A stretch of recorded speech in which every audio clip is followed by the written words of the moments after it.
Ah.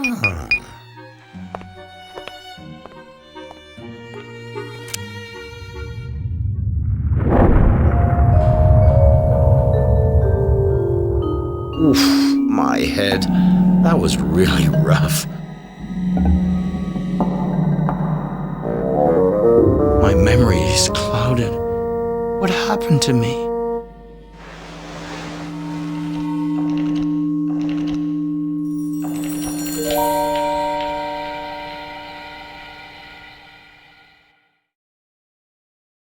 I'll understand where I am and what I'm doing here, or I'm not Michel Ardan.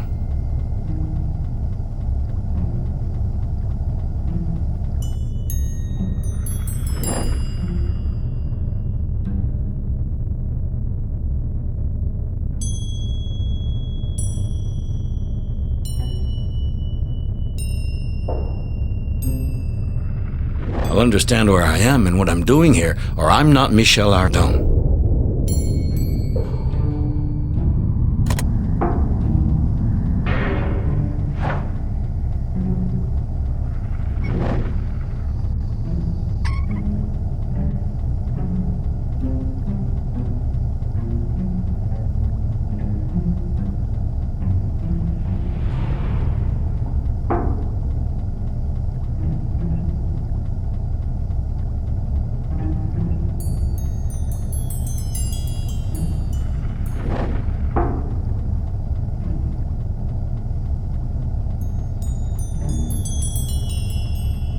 Looks like I'm not the only one who suffered a shock. This man seems utterly knocked out. Let me see. I'm pretty sure I know him. It's Barbicane, the president of the gun club, and the man at the origin of the Columbiad project. Baltimore, October 5th, 1865. Barbicane, president of the gun club, proposes an undertaking worthy of the 19th century to build a giant cannon capable of shooting at an incredibly distant objective.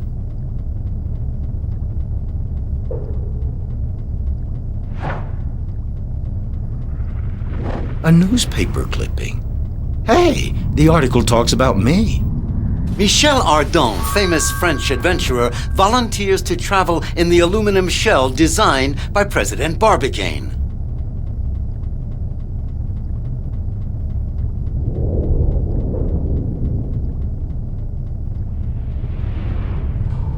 An unconscious man. I recognize him. It's Captain Nickel, a famous engineer. Captain Nickel, a specialist in armor plating, is known for his rivalry with Barbicane, an artillery expert. Nickel claims that the gun club's project is impossible. Furious, Barbicane challenges him to a duel. Michel Ardan manages to reconcile Nickel and Barbicane. "Since you're the kind of men who dare risk their lives," he says, "accompany me. You'll have front row seats to see which of you is right."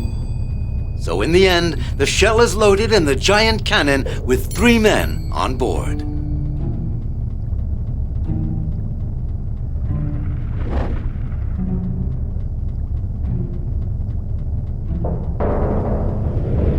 I could use a glass.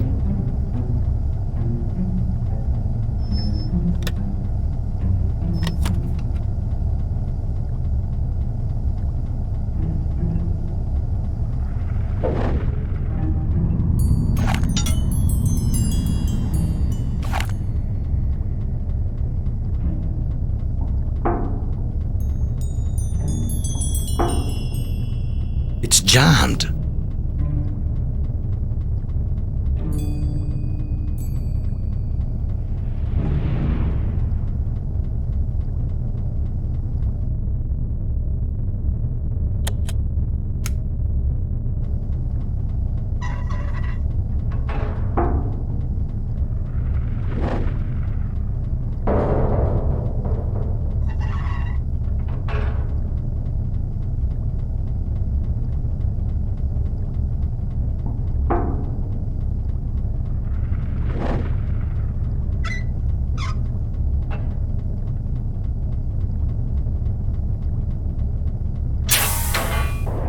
Good Lord, that blue star, it's the Earth. I'm in outer space. An An enormous explosion tears the shell from the Earth's gravitational pull. Destination, the moon. On board, all the passengers have fallen unconscious. Everything's coming back to me now. The cannon, the shell. We actually left Earth.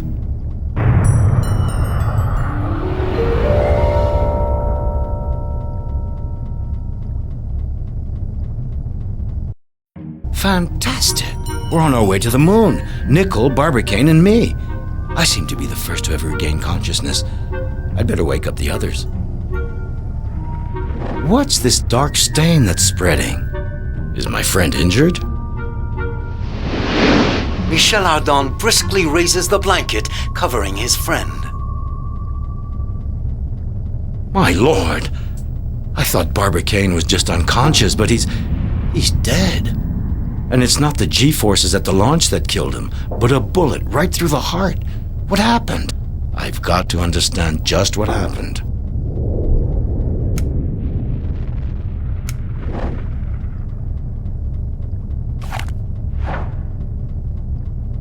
With a bit of string, I could tie this blanket around my friend to serve as a shroud. Then I could abandon his body in the vacuum of space. If the ocean serves as a sailor's grave, it's only fitting that space be the tomb of an interplanetary traveler. This letter is the last message my friend Barbicane wrote to me. Michel, fate dictated that Nickel and I awaken before you. We quickly realized that due to tragic negligence, we wouldn't have enough oxygen for 3. The letter is torn. The rest is missing. After the shock of launch, President Barbicane and Captain Nickel are the first to regain consciousness. While Ardan is still out cold, the two men realize that because of their negligence, their oxygen supply is insufficient for 3 men. One alone could survive.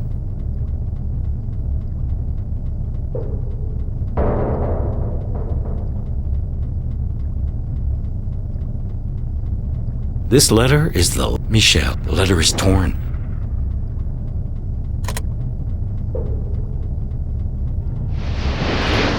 Under the cover, Nickel is no longer breathing. He's as dead as Barbicane, but there's no visible injury. I've lost both my friends. I'm all alone here. This rifle smells of powder. It's been fired recently. Nickel's shot kills Barbicane. A fitting death for the president of the gun club. When he comes to, Ardan first thinks that Barbicane and Nickel have fainted because of the violence of the launch. He soon realizes that both of his friends are dead and swears to find out exactly what happened to them. I'm suffocating. I'd better do something or I'm going to be in a pickle.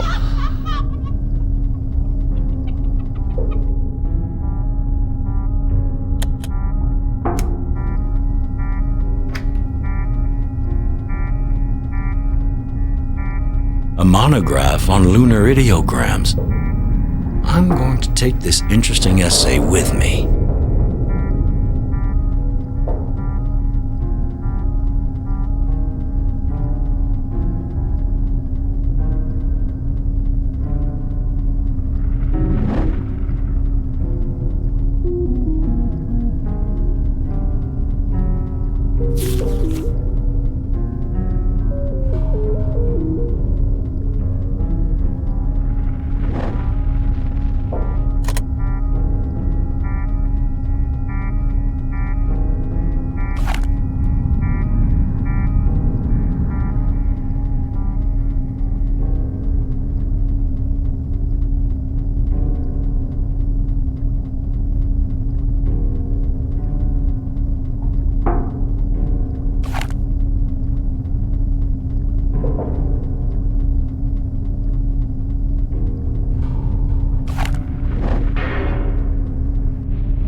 Thus perished Michel Ardan, victim of a lack of oxygen.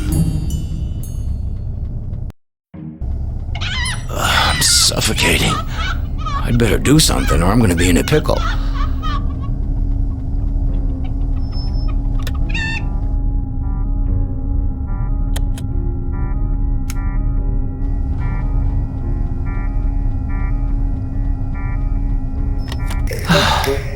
Now I seem to be breathing better.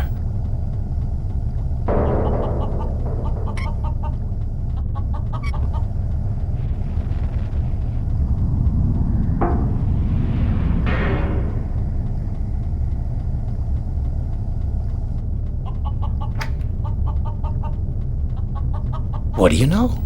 Traces on the glasses show that Barbicane and Nickel served themselves a drink. Barbicane and Nickel toast each other.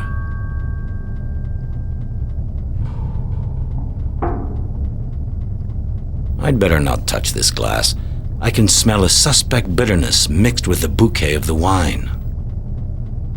Judging by the smell of it, this glass contains some very fine wine.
Nothing like a nice glass of water to clean the stomach.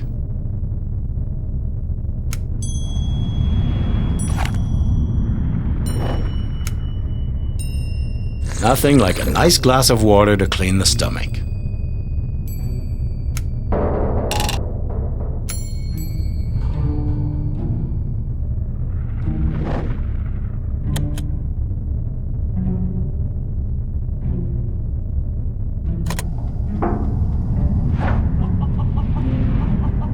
Should I search in the papers of my friend?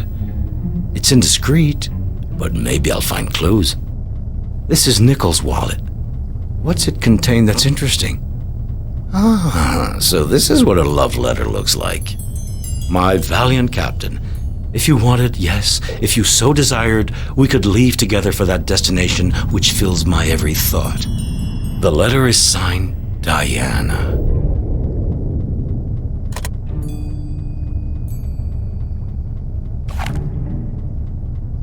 With a bit of string, I could tie this blanket around my friend to serve as a shroud.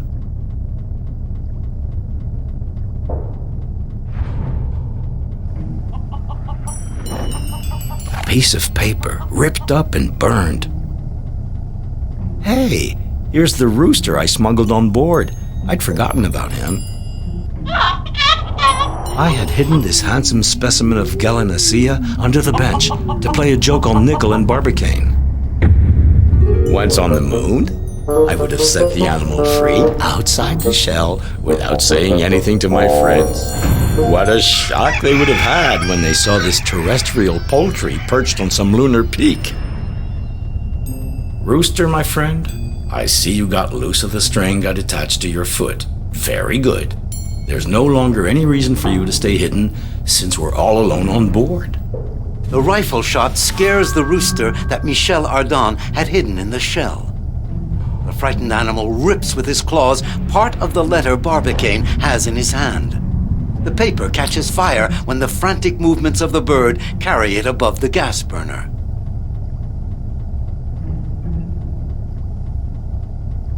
Hey, here's the rooster I smuggled on board.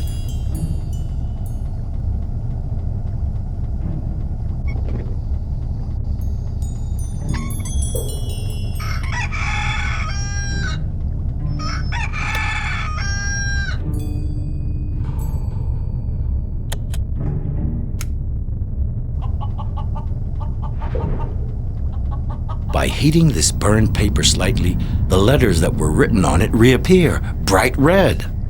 What I'm holding is the end of a letter Barbicane wrote.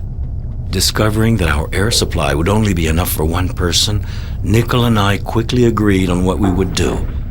Together, we will undertake the grand journey into the other world. As for the trip to the moon, one of us alone will accomplish that. And, my brave Ardan, that man shall be you. Courageous friends, they gave their lives for me.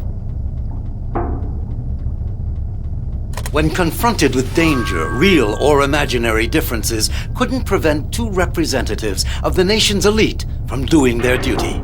Without hesitation, Barbicane and Nickel decide to sacrifice themselves so that Michel Ardan might reach the moon.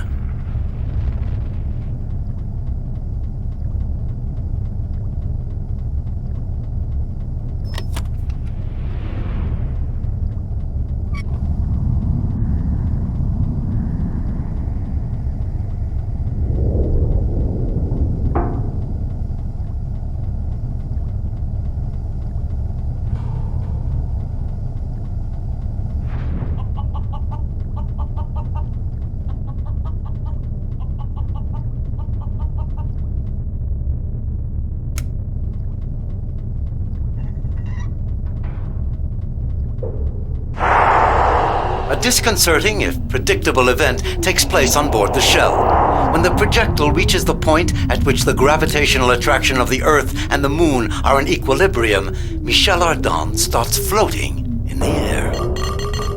Amused by the experience at first, our hero suddenly notices that the potassium tank is not properly closed. Good Lord, the potassium hydroxide is escaping and forming bubbles. I have to recover the liquid, or it will spill everywhere when weightlessness ends. I've got to catch all the potassium bubbles.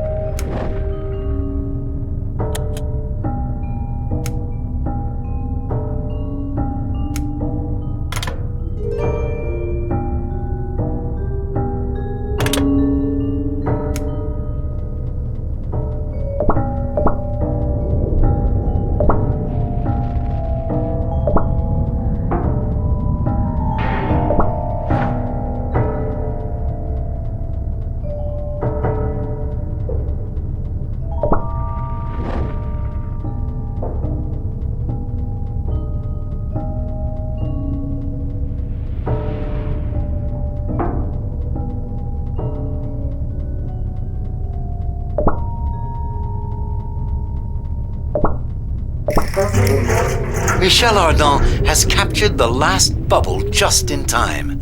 Weightlessness comes to an end. He returns the potassium to its tank and closes it hermetically with an improvised cap. Whew. The carbon dioxide level is going down. The potassium tank is filled and closed. I shouldn't have any more trouble with that.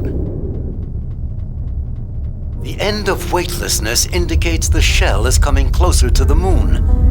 If everything goes as planned, Ardan will soon land on its surface. I'm very close to the moon. I'm practically grazing it. I'm going to make it. Oh no! I missed it! I can't see a thing. Am I in orbit behind the dark side, or adrift in the infinite void? No more sun, no more heat. All right, it's very possible that my capsule is lost in space, but let's be positive about this. Besides dying, what other misfortune could happen to me? And death is just one more journey.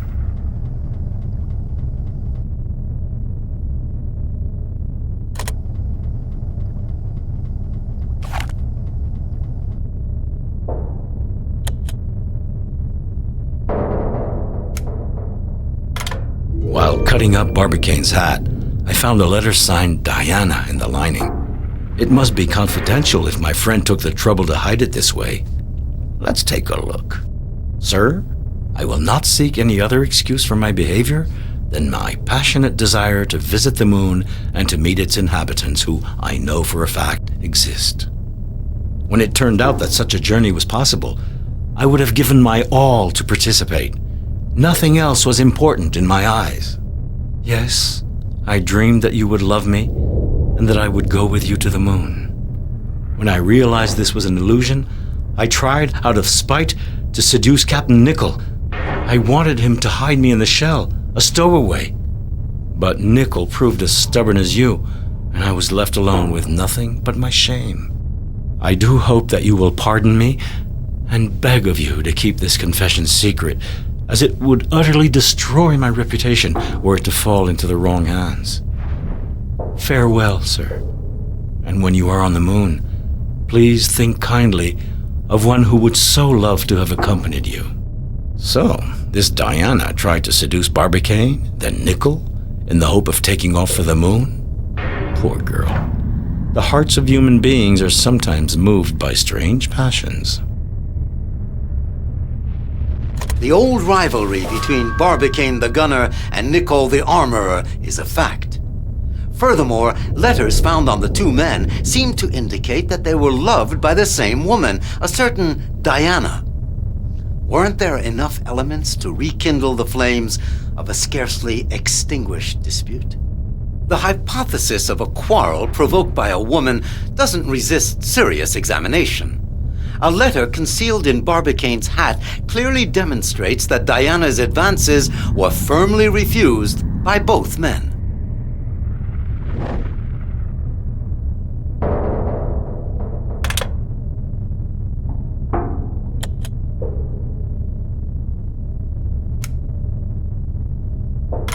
I had to smash this barrel to open it.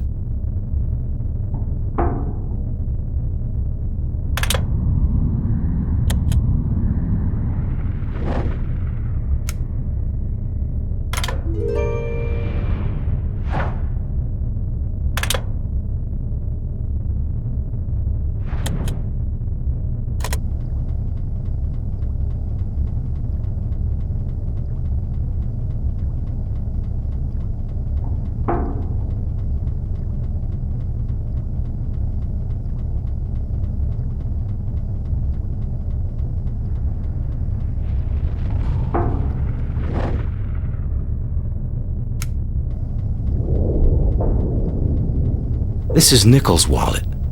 The letter...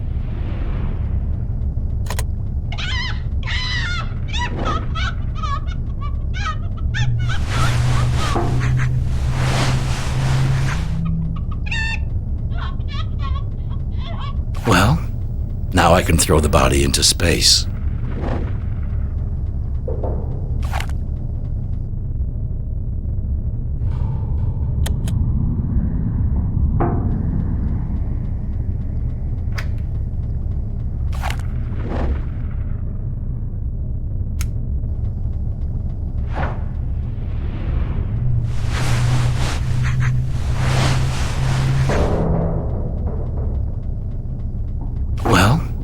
Now I can throw the body into space.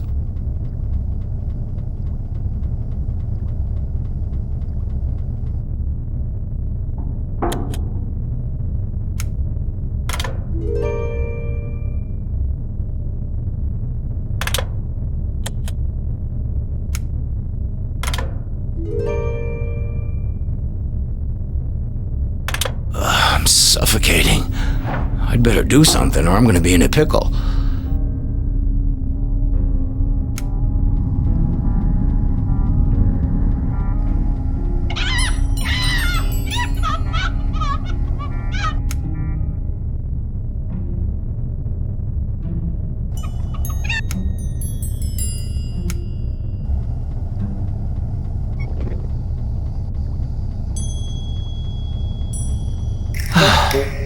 Now I seem to be breathing better.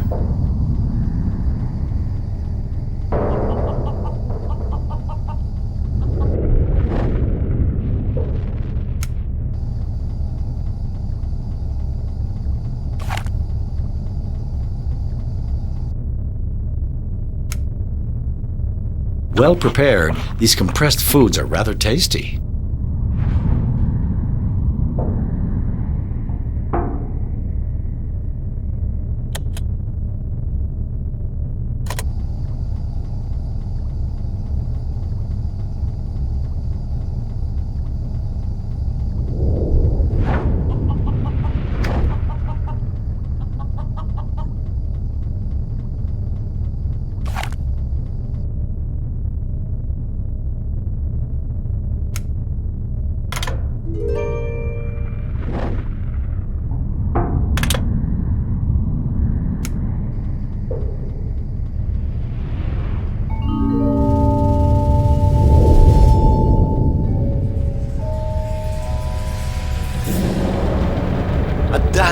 flash attracts Ardan's attention.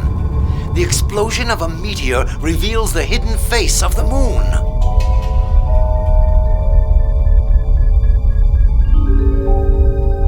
The meteor's passage has altered the shell's trajectory. At last, the projectile begins its descent to the lunar surface.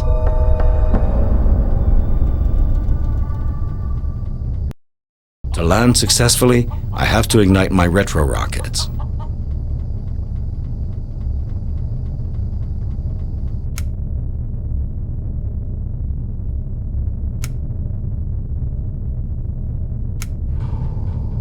I can't keep the window open for long, or the capsule will lose all its air. Michel Ardan sends his friend's body into interplanetary space.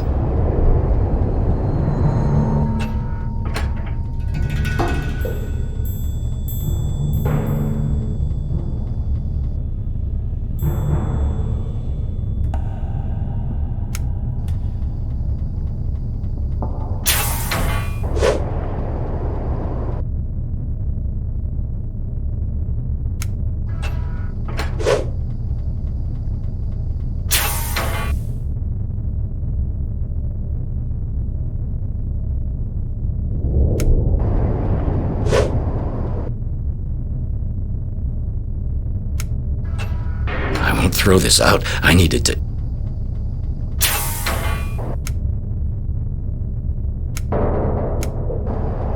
I won't throw this out. I'll need it to drink.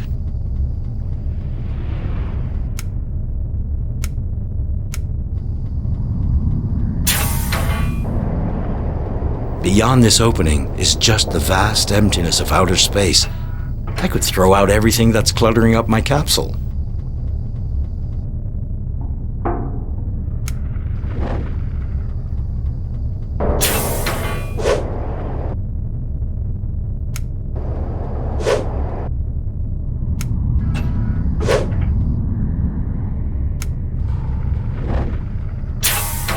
Throw this out. I needed to eat.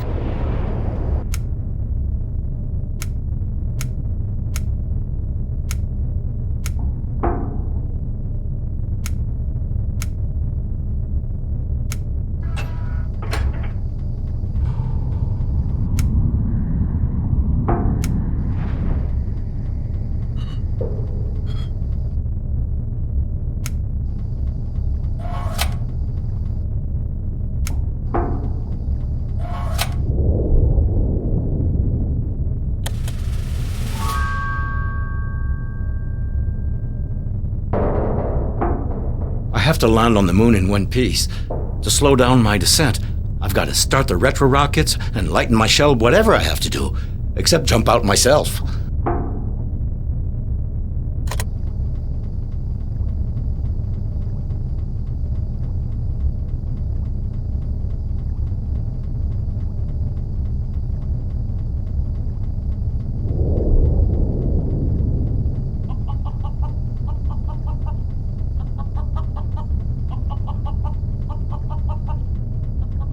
It's jammed.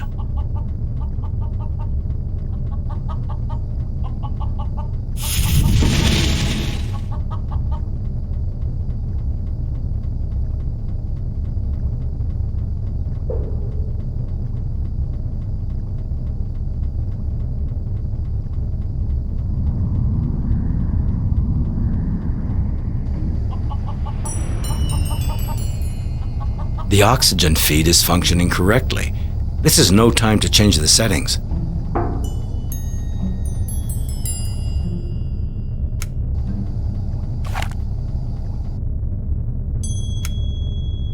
Nothing like a nice glass of water to clean the stomach.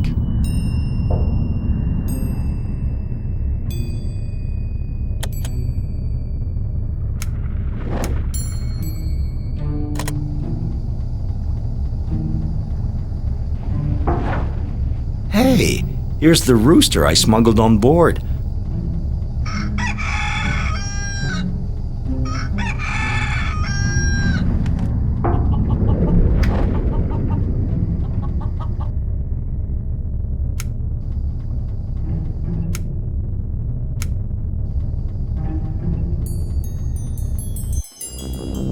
Ardan has successfully lowered his speed. He sets down in the middle of the mountains in a cirque where the ground is covered with a strange blue snow. The shell slides and rolls down the slope of a glacier. This uncomfortable descent luckily comes to a halt just on the brink of a precipice. Outside, all is dark and quiet. It's still night at the foot of this mountain range, but lunar dawn will soon break. Ardan opens the door of the shell and closes it again right away. There's no air outside. So, does the moon not have an atmosphere? Ardan can't believe it. He didn't take a long trip like this to stay cooped up in an aluminum prison. But now the first rays of the sun arrive at the foot of the mountains. The blue snow starts to melt. For that matter, is it really snow that's boiling this way? No, it's solidified air which is defrosting in the heat of the day. While the atmosphere covers the ground with a denser and denser cloak, vegetation sprouts and grows at an extraordinary speed. I should be able to go out now.